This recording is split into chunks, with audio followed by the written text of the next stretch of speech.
என்னை ஆட்கொண்டவரும் நான் சேவிக்கிறவருமான ஆண்டவராகிய இயேசு கிறிஸ்துவின் நாமத்தினாலே அன்பினல் வாழ்த்துக்கள். கிறிஸ்து இயேசுவுக்குள் மிகவும் பிரியமான அன்பு சகோதர சகோதரிகளே, நாளாகமத்தின் முதல் புத்தகத்தில் 16வது அதிகாரத்தில் 10வது வசனத்தின் கடைசி பகுதியை குறித்து கொண்டு தியானித்து பாருங்கள். கர்த்தரை தேடுகிறவருடைய இருதயம் மகிழ்வதாக என்று சொல்லி எழுதப்பட்டிருக்கிறதை நீங்கள் பார்க்க முடியும். தேவ பிரசன்னத்தை தேடுதல் நமக்கு என்னவாய் மாற வேண்டும்?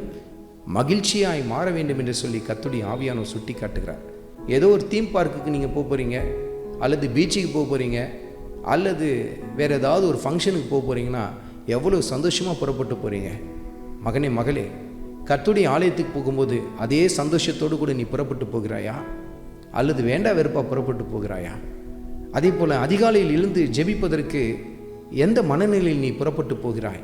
ஐயோ இன்னைக்கு இவ்வளோ சீக்கிரம் எந்திரிக்கணுமா, என்னைக்காவது கொஞ்சம் நேரம் தூங்கக்கூடாதா என்று சொல்லி கர்த்தரை தேடுகிற நேரத்தில் எந்த விதத்திலும் மனதில் ஈடுபாடு இல்லாத ஒரு நிலையில் காணப்பட்டு கொண்டிருக்கிறாயா?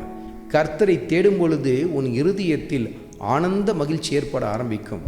ஒருவேளை நீ நினைக்கலாம், ஒரு என்டர்டெயின்மெண்ட் இடத்துக்கு நீ போகும் பொழுது, பொழுதுபோக்கான இடங்களுக்கு போகும் பொழுது ரொம்ப சந்தோஷம் ஏற்படுறது போல காணப்படலாம். அவைகள் எல்லாம் நித்தியமான மகிழ்ச்சி அல்ல, மாயையான மகிழ்ச்சியை உனக்குள் கொண்டு வருகிறது. ஆனால் ஆண்டவர் இயேசு கிறிஸ்துவின் சமூகத்தை நாம் தேடும் பொழுது, அவருடைய வார்த்தைக்கு நாம் நேரத்தை ஒதுக்கி அதை தியானிக்கும் பொழுது நாம் பெற்றுக்கொள்ளுகிற மகிழ்ச்சி ஆச்சரியமான மகிழ்ச்சியாய் காணப்படுகிறது. கர்த்தரை தேடுகளுடைய இருதயம் என்னவாய் மாறும்? மகிழ்வதாக. மெய்யான மகிழ்ச்சியை, ஆனந்த பாக்கியத்தை நீங்கள் பெற்றுக்கொள்ள ஆரம்பிப்பீர்கள். தேவ சமூகத்தை உறுதியாய் தேடுங்கள், உத்தமமாய் தேடுங்கள், ஆனந்த மகிழ்ச்சியை பெற்றுக்கொள்ளுங்கள். ஆண்டவராகிய இயேசு கிறிஸ்துவின் கிருபை உங்கள் அனைவரோடும் கூட இருப்பதாக. ஆமென்.